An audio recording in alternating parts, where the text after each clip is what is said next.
Most violent cities in the world 2023. Violent crime is a crime where the perpetrator uses or threatens to use force upon a victim. Murder, assault, rape, kidnapping, manslaughter, homicide, and sexual assault are all violent crimes. Unfortunately, violent crimes happen every day all over the world.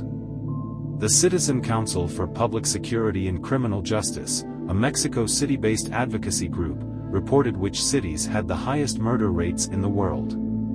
Cities outside of war zones with populations over 300,000 people were considered. Violent crime rates vary greatly between countries and even regions of the world based on a number of factors. For example, of the 50 most violent cities in the world, 42 are located in Latin America. 17 of these cities are in Brazil, 12 in Mexico, 5 in Venezuela, 3 in Colombia, 2 in Honduras, and 1 in El Salvador, Guatemala, and Jamaica. This region's violence can be attributed to drug trafficking and organized crime, especially in Mexico. Additionally, violence in the region is exacerbated by poverty, corruption, political instability, and impunity. On the other hand, cities with low violent crime rates tend to have effective law enforcement, political stability, strong economies, and stricter gun laws.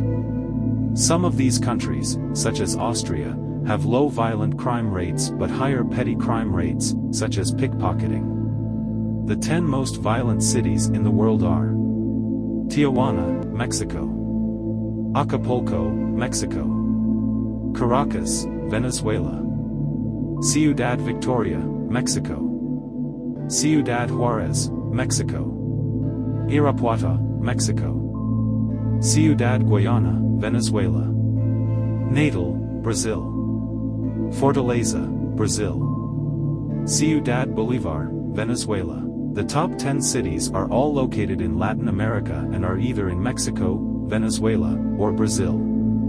According to this data, Tijuana, Mexico is the most violent city in the world. Tijuana is just 15 miles south of San Diego on the US-Mexico border. In 2018, Tijuana had a total of 2,640 homicides and a homicide rate of 138 incidents per 100,000 people. This is an increase from a homicide rate of 100 in 2017, and 2019 started off with 3 homicides on New Year's. The violence in Tijuana is mainly caused by the growing local drug trade, with dealers fighting over territory to sell, specifically, methamphetamine, meth. Other Mexican cities on the list are experiencing similar issues with the same drug. It's important to note that tourists in these cities with the highest violent crime rates are not particularly at a larger risk of being victims of violent crimes. In fact, locals are by far the most targeted people of these crimes. As always, tourists should do their research and use caution when traveling to any foreign country.